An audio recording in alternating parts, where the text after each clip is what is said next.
The second day of the literary festival Isla, Irish, Spanish and Latin American Literary Festival. We have with us Kevin Barry, one of the most prominent Irish authors at the moment. Kevin, can you tell me about your work? Okay, yeah. I've just published this year my third book, which is a collection of short stories called Dark Lies the Island. That's my second collection of stories. And I had a novel last year called City of Bohan, which is an invented Irish city somewhere on the west coast of Ireland. The future. In the future, in the 2050s. But no technology in my future. No computers, no cars, just a lot of trouble. That's trouble. A lot of gangs. And it was, I wanted to, the one place, it struck me when I was started to write it, was the one place the Irish novel has never gone to is the future. There's never been any future work in Ireland, so I thought this is something fresh to try, and it was good fun to write. And you have been described as one of the most original Irish authors. Where do you think that statement came from? I think with my work, a lot of my influences come from outside of literature. There are literary influences in the work, but also I'm very influenced, because of my age, by television and by film and by graphic novels, by computer games, because I grew up in the 80s reading comics, reading graphic novels, playing video games, and all this stuff influences my stories, as well as the traditional literary influences. So maybe it makes the work feel a little new and a little fresh. I hope so. The great American writer Cormac McCarthy, he said once that books are made out of books. But I think that's still true, but they're now made out of lots of different... Yeah, another influence, like cinema, or especially in these days. And you wrote, as you said, short stories collections, but also very good novels. So, what does it make good a short story that wouldn't necessarily work for a novel? Yeah, the thing with a short story, I think the short story is a very intense form. You have to get the reader straight away. You have very little space to work in. You have to trap the reader at once on the page, and you have to build a very small world. It's a very tight, controlled, small little world. So there are certain subjects. When I have an idea, usually I will know straight away, this has to be reduced. This is tight, narrow, small. This is a short story. Whereas with a novel, it can be looser, and you can get away with more. It can go off on tangents. It can take strange turns. And what I find with writing a novel is, if it goes wrong, you can get it back. You can save it. Short stories are very hard. If your short story goes wrong, it's very hard to save it. Yeah, I always think a short story, writing one for a writer, is like walking a tightrope. And each sentence is like a step along the line, and you can fall off and break your neck at any moment. But it's a very satisfying form, because I think it's very intense for the reader. So in this line, in a novel will be a net. Maybe just a net. Texture net, yes. So you can, yeah, but not so with the story. It's just hard ground. And in your creative process, in the act of writing physically, do you write by hand? Do you use the computer? You said you were very influenced about the technology. I increasingly, a first draft of a story, I will write it longhand. I will write with pen on paper, for the simple reason that it slows down the rate at which the sentences are coming out. And this is a good thing. It means there's more care that goes in. And then second drafts and subsequent drafts I will tend to type up on the computer. My latest thing is that I've tried writing up, because my back was getting sore from sitting at the desk too long. So I tried to stand.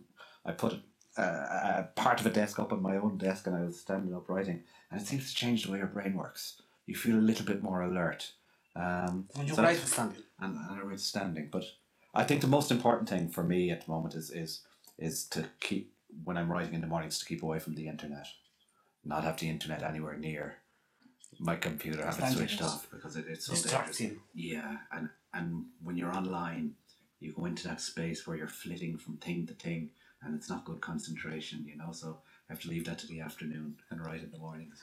Oh, you write in the mornings always? Always mornings. Because you are fresh and empty head? For the other reason, because I think writing is really close to dreaming. I think it's very similar to the dream state. So I think first thing in the morning, when you're kind of still half asleep, you're still kind of half in that dream world, and I think that's a really good time to get to the desk and see what comes from the pen. Let's talk about technology. What about electronic books? Electronic books. Anything that people read is good. I haven't converted yet to e-readers. I can see why it's a good idea for traveling and all that. I think what's very interesting for me is that ebooks will start to change the way our stories are written, because always when the media change, when the technology changes, the content changes. That affects Yes, the completely. stories. And on an e-reader, the page will be smaller and shorter. And I think it's going to change the way our stories are formed, you know? And I kind of have a theory. Increasingly, I find with my own reading, and I think again it's affected by technology and being online all the time, I dip in and out of books and I move from book to book very quickly. Almost like I'm going from website to website. And I don't know if we're coming to the end of the era where books are meant to be read from the start to the finish. I think you're going to start having books that are in fragments and that you dip in and out of at will. If we think about someone like the great Roberto Bolaño, his book, I think his work was going towards that, almost a literature of fragments. That's very interesting. What about madness? They say that in every writer there's some certain... They're very close. Yeah. Writing and being crazy are very close. Would you describe yourself as a crazy person? I'm neurotic. Neurotic? Certainly neurotic. I think most writers are quite neurotic and given to melancholy. But also you have to know what happiness feels like as well. You can't just be one thing or the other. Writing short stories, for example, for me is all about hearing voices in my head, you know, and writing them down. But it's kind of, it's positive madness. Yeah. It's a good way to be mad, to be nuts. Certainly when I was writing my novel, City of Bohan, I wrote it quickly. The first draft was in about 3 months, very quick for a novel.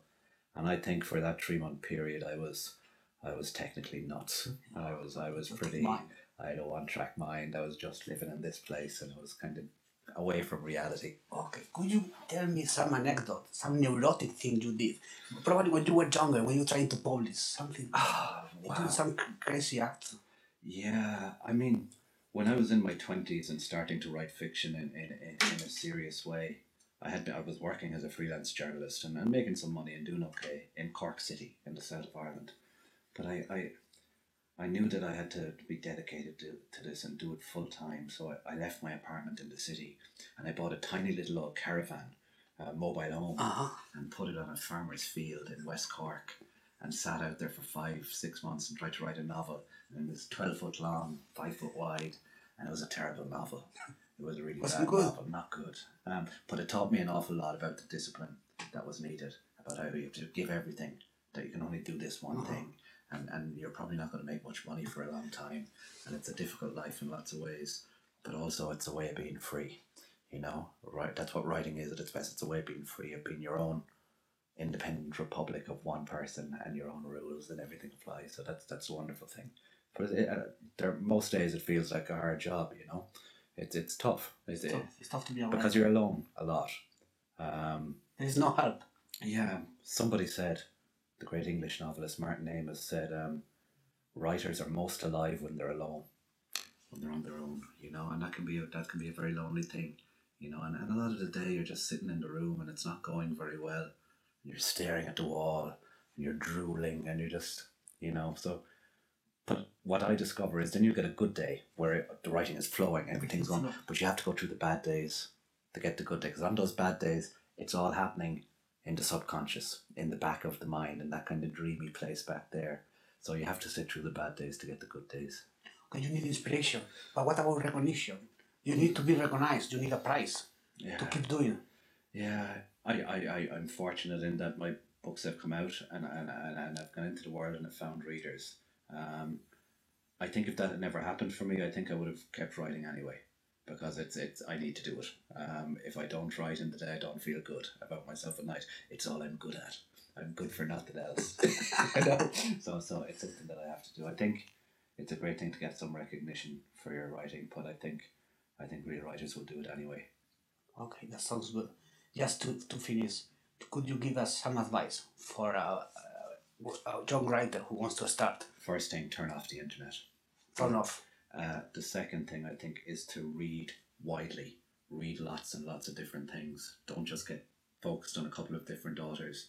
Read as widely as possible from as many different literary cultures as possible and try let all those different influences mix up and become your own influence. And don't think that time spent reading is ever wasted time. Time spent reading is very much important part of your life as a writer. Thank you very much, Thank you, sir. Kevin Barry, Isla Festival.